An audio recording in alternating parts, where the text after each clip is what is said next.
Welcome back into the GSMC Sports Podcast, as we are now going to be diving into some of the contract holdout situations going on across the NFL as we get closer and closer to the regular season.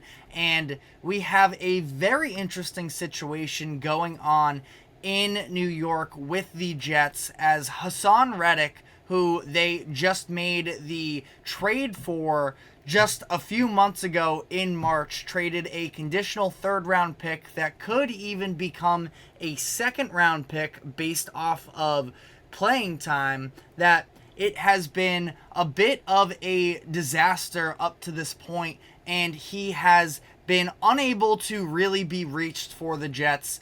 They made the deal, and typically when we see these types of trades take place for a player in a contract year, it's largely assumed that you have at least the framework or an understanding of what the next contract is going to look like, and instead, somewhere along the lines, that never really was communicated between Reddick's camp and the Jets, and they have been unable to strike a deal, and again, even really come close to a deal, to the point where Reddick hasn't been in the building for the Jets, as they've just had so many.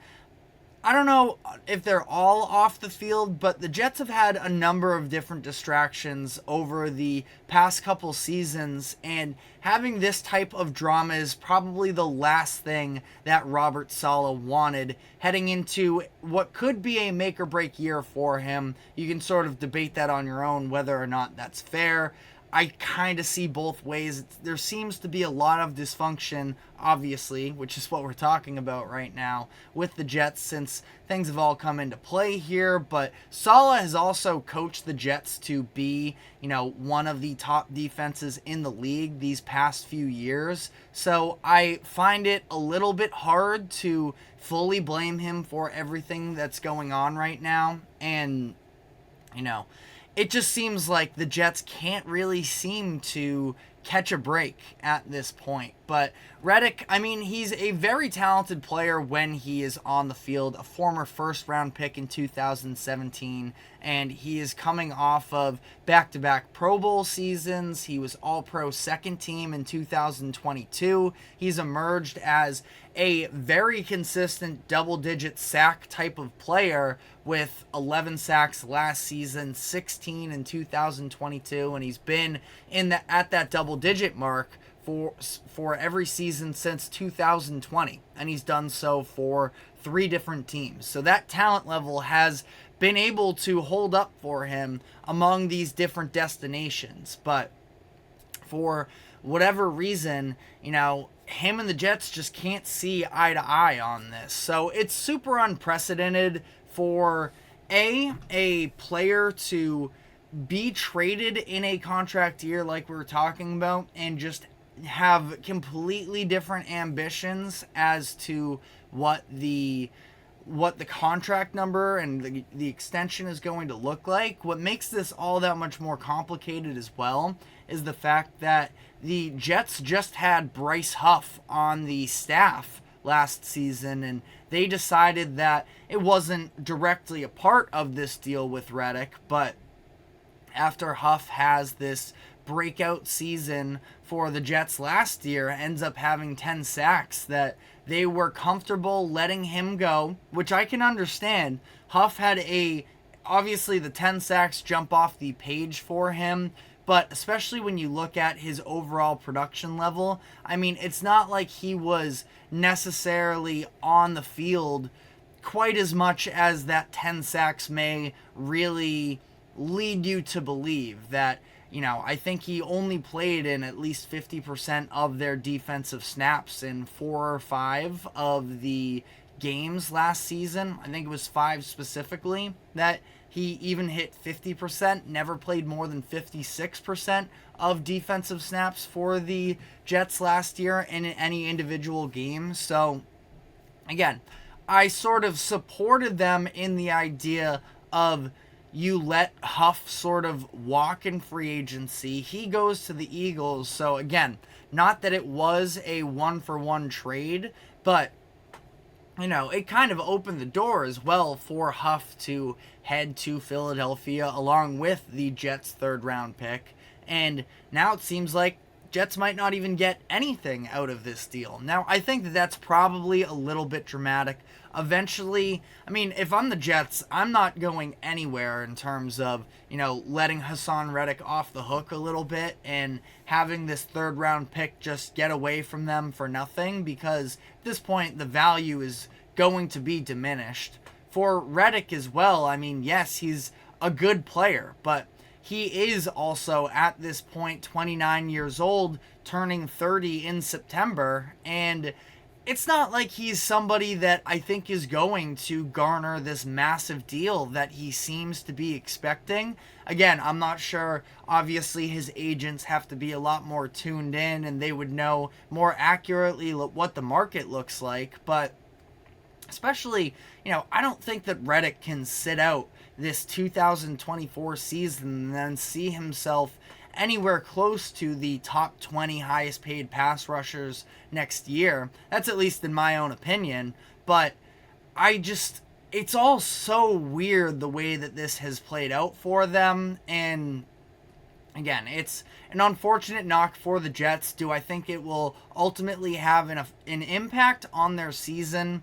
Not really, but again, just for all of the noise that has been going on over the past couple years, largely due to Aaron Rodgers, but especially as well, the story that came out at the end of last year about the drama that goes on behind the scenes with the Jets, that it would have been nice for them to just have a nice, easy, relaxed training camp and them sort of trying to ramp up to be a very competitive team in the NFL this year, which is what a lot of people have for them in terms of expectations. But instead, we're just seeing more of this dysfunction, whether it's Aaron Rodgers skipping out on training camp, being unexcused in his absence so that he can go on a trip in Egypt. And, again, maybe as the media, people make a bigger deal out of it than it needs to be. But that happens, and now this whole Haason Reddick situation is played out poorly for them.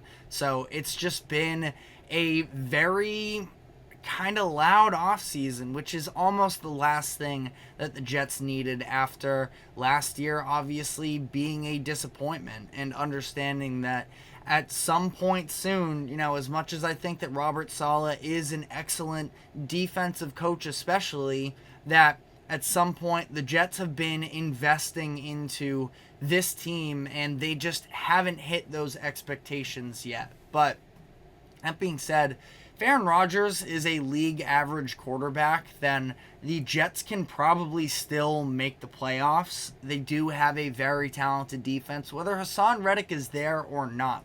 I think that their defensive group is still, in that top 10, probably along those lines of groups across the league. That might even be a little bit low for them. I think, safely speaking, Jets are a top 10 defense. And they've made a lot of moves in the offseason to try and be ready for this year. They've addressed the offensive line, bringing in 3 new starters there for what was a very weak group.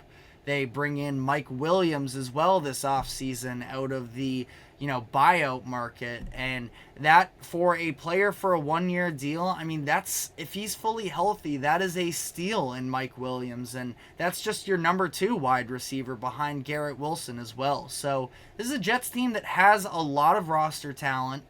Aaron Rodgers, I do definitely have real concerns with him headed into, his age 41 season at this point.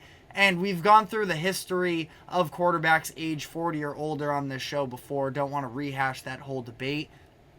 I do have concerns, though, with Rodgers for that reason, but he's also going to be a first ballot Hall of Famer. So I think it would be irresponsible as well. I'm going to point out all of the red flags if things don't work out. I'm not going to be shocked necessarily, but I'm also definitely not going to entirely rule him out. This team has at least won 6-7 games with horrible quarterback play the past couple of years. So if Aaron Rodgers, again, league average is kind of just what you're shooting for. I've made the comparison before as well, that if he can be 2015 Peyton Manning, I believe, 2015 is definitely the year that the Broncos capped things off there. But if he could be at least in the realm of 2015 Peyton Manning, could probably still even be better, because at that point Peyton was definitely washed, losing his job to Brock Osweiler, but coming back in for that final playoff run. I'm not saying the Jets are going to win the Super Bowl, but they can 100% make the playoffs and see where things go from there. My expectations for the Jets are most certainly not Super Bowl. I do want to make that clear there, that I think ultimately they are going to be in that mix. I worry a little bit whether or not they can fully get it done, but at the same time, they have a great opportunity this season to at least a season with a playoff win at this point, based off of how the past 10 years or so have gone for the Jets. Kind of sounds like a good season at that point, and they're going to have questions to answer about at the quarterback position post Aaron Rodgers, but I'm sure Jets fans are saying to the screen right now, we don't want to worry about that right now, and I'm with you. This is just about this season. What can the Jets put out there? And, we'll have to see. But the Haason Reddick drama has definitely not been a part of the plan, you could say, at the very least, for the Jets. But they're obviously not the only teams dealing with their issues with the contract extension and the holdouts and such. I mean, we're not diving into Brandon Ayuk today, but that obviously has been a very, very loud conversation as of the entire offseason, really. But Brandon Ayuk also isn't even the only wide receiver that is holding out of practice. As yesterday, we saw Jamar Chase not show up to practice whatsoever. He's been holding out the past few weeks or so, and yesterday was an entire no-show. So I do want to talk about that situation in Cincinnati for what feels like it should be a no-brainer move for the Bengals to re-sign Jamar Chase, but maybe there are some things going on behind the scenes that could be holding that process up. So we are going to dive into all of that, but first, a quick break. Do not go anywhere. We will be right back.